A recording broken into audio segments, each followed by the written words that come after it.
Hey everyone, welcome to this video. I'm Ishan and today we'll be talking about investing. If you are a college student, this is a really interesting field that you should learn a lot about.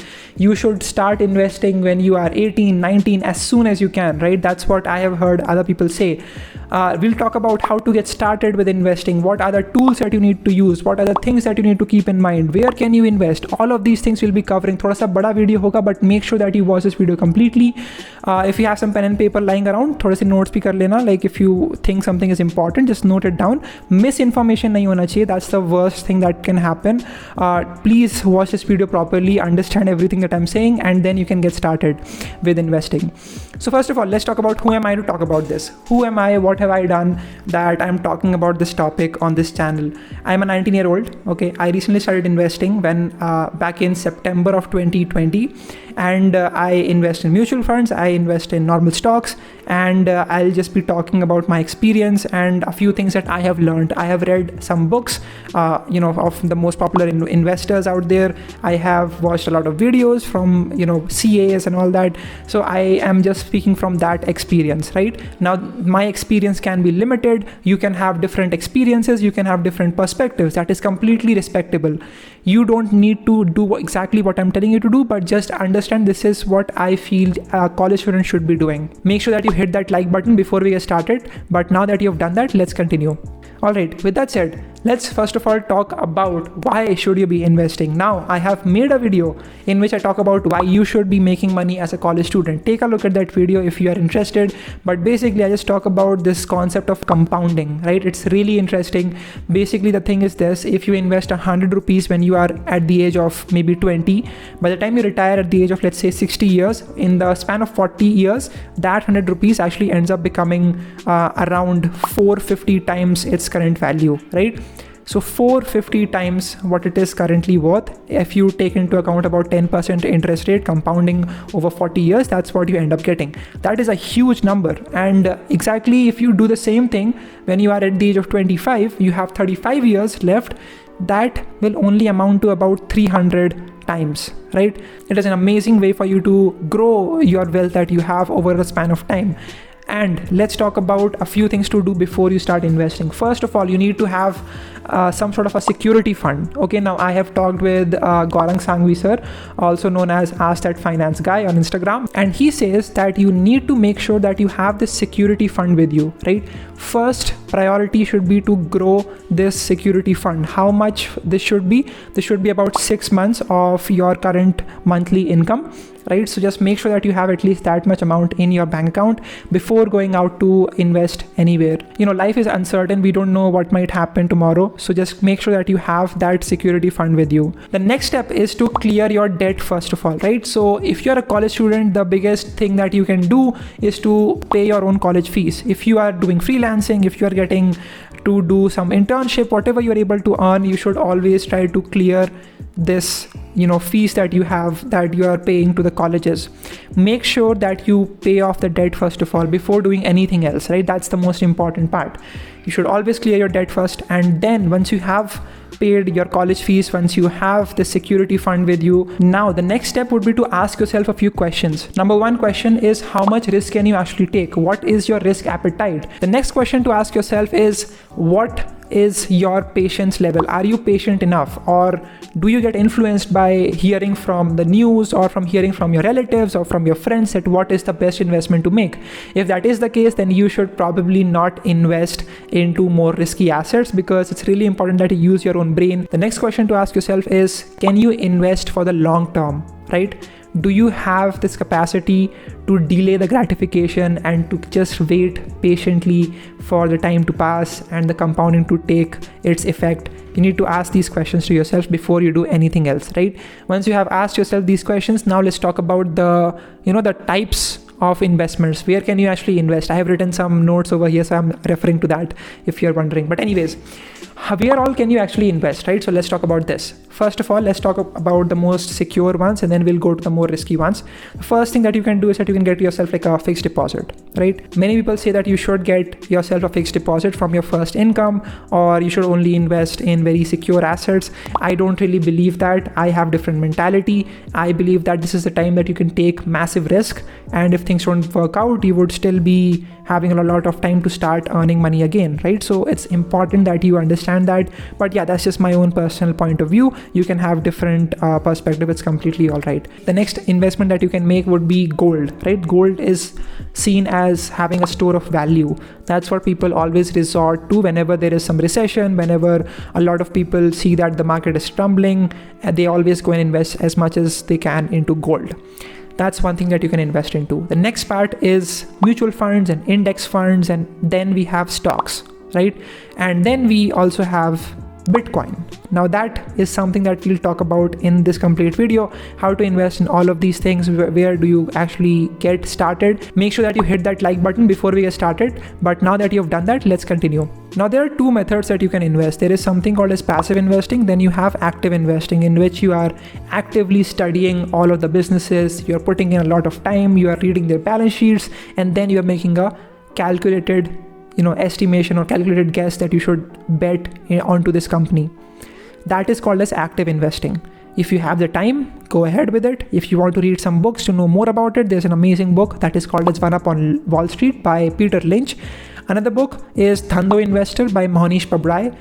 Amazing books. They're available on YouTube as well if you want to listen to the audiobook version. Take a look at those books. But now let's talk about passive investing. Okay, this is what a lot of you will be doing. This is what will be the best option for most of you, because again, we cannot be studying the market, the businesses too much, because again, we have other things to do. A lot of you are into coding, a lot of you are into designing, freelancing, and all of that stuff. So you need to do passive investing. What can you do for passive investing? Well, you can invest into stocks if you are confident enough that you can do that. Next, let's talk about mutual funds and index funds, right? So what happens is that mutual funds are a way for you to invest in a lot of companies, in like a basket of companies, and this can be a great way for you to get started. I remember back in September, the first mutual fund that I bought was Parag Parikh. That was the first time I invested. I invested about, I think, 3,000 rupees into that mutual fund. It was really amazing, and so far I've invested a lot more into it.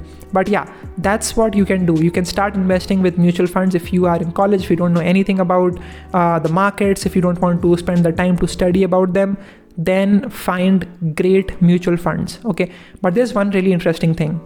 What happens is that 80% of the actively managed mutual funds are not able to defeat index funds that you have, right? What are index funds? Index funds are basically based on an index. What is an index? Well, basically you have Sensex index, then you have Nifty 50 index, right? These are stock exchanges, and index is basically tracking exactly the growth of Sensex or, for example, Nifty, right? The best part about it is that it invests into the top 50 companies in case of Nifty, in the top 30 companies in the case of Sensex, right? The best part about this is that these companies are too big to fail, right? These are blue chip companies. These are the biggest companies of India. And so basically when you invest into these index funds, at the end of the day, you are betting on the future of our economy. You're betting on the future of India. What do you think the economy of India will be? Will we rise or will we actually decline? That is for you to decide. I personally believe that we will do a lot better in the future, so I invest in index funds. Now let's talk about what application can you use if you want to start investing. I personally use Groww for mutual funds and index funds. This video is not sponsored, by the way. What all brands I'll be talking about, these companies and brands are not sponsored, have not sponsored my channel. So I'm just talking from my own personal experience, what I have experienced as a customer. I made my account on Groww. It was super simple, and I started investing, and that's what I used to invest into mutual funds and into index funds. You can do the same. The KYC process is very simple, and then you can get started with investing. Now let's talk about stocks. If you want to directly invest in stocks, right, then I think a great way for you to do that is going to be Smallcase, right? Smallcase is a company started by Zerodha, which again is a discount brokerage firm. And then you also have Upstox. You can take a look at both of them. I have my Demat account with Upstox, so you can take a look at that. But basically, Smallcase, what it does is that it is similar to mutual fund in a lot of ways, but there is a distinction. The distinction is that you get to decide if you want to keep that company into that Smallcase or not. Smallcase is just like a basket of stocks that they have, right? Let's say there is one plan called as Dividend Stars or Dividend Aristocrats. These are companies that have been paying out dividends for the last 10 years, right? So you can invest in these companies directly using this small case, or it depends on you. If you want to include some other company, if you want to take out some company from that basket, you can do that. That I think is a great way for you to choose which company is better. If you have some knowledge about it, then just do it. If you don't, then just let it be. Just invest into that particular small case and let it grow, right?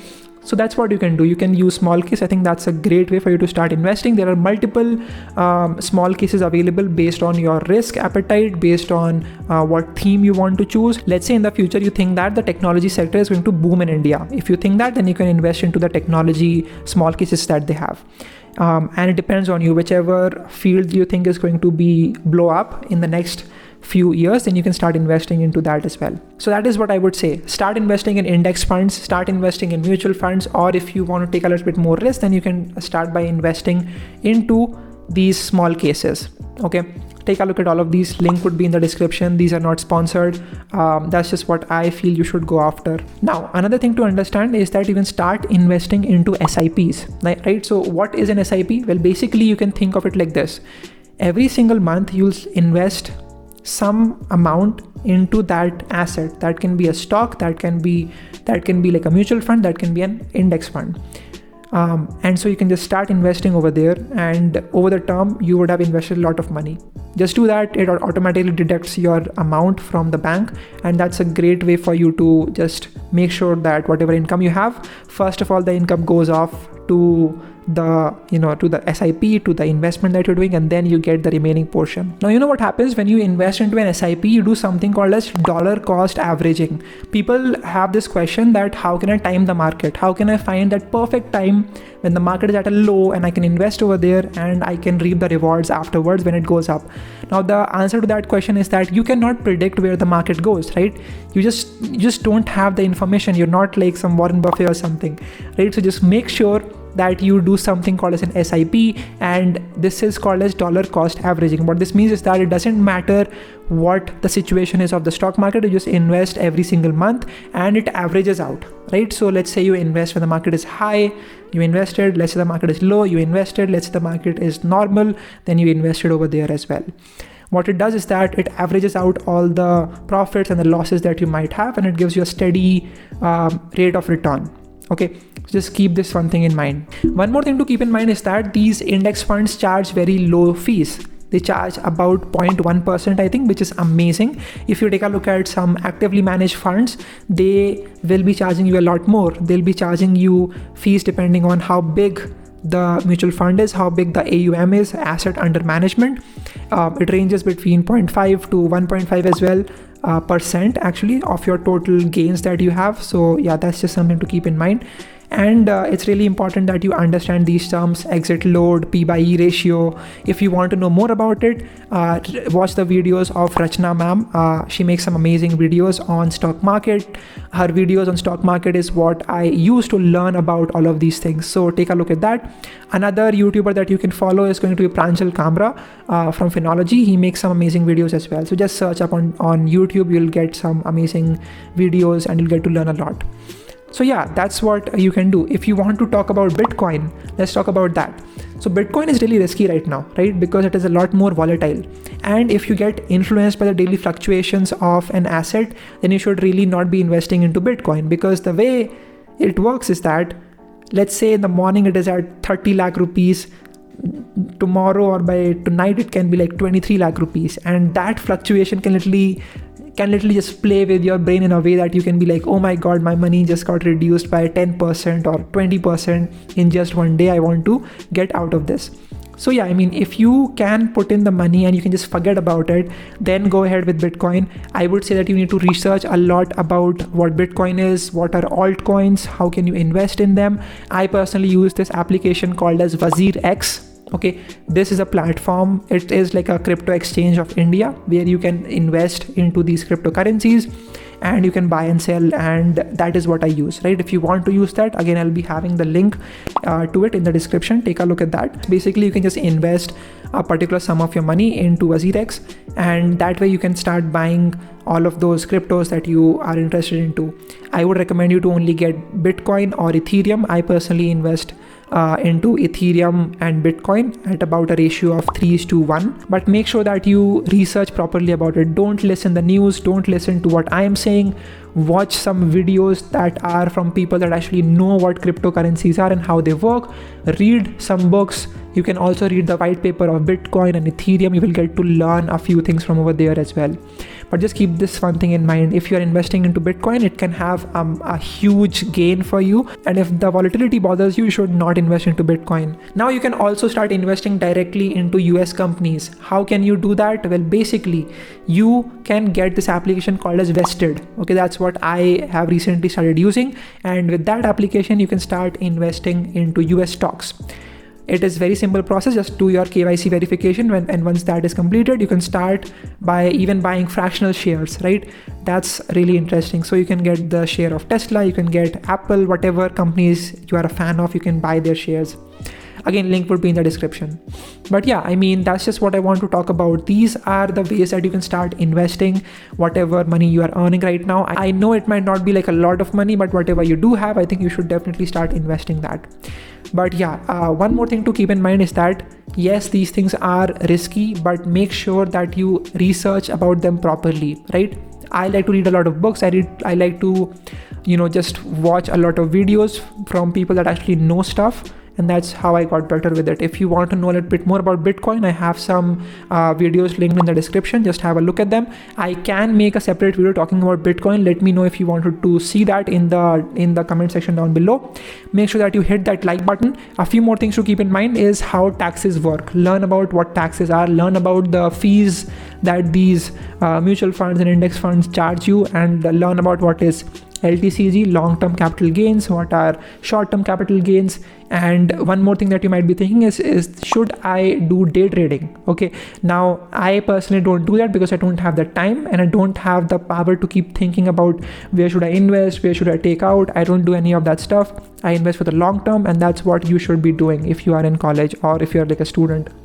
But yeah, guys, that's pretty much it. That was just a short video of me just talking about stock market. If you want to see more videos about this, let me know in the comments. I have not discussed all the things. I have not talked about stocks in detail. I have not talked about mutual funds in detail. This is just a brief introduction to all of these assets that you can start investing into. And it is going to be your job to tell me in the comment section below what are the videos that you want me to make next. Yeah, thank you so much for watching. And make sure that you also follow me on Instagram. I make a lot more resourceful content over there as well at Ishan Sharma 7390. Thank you so much for watching. Make sure that you hit that like button. Make sure that you share this video with your friends, and also make sure that you subscribe to this channel, and I will see you all in the next video. Bye bye.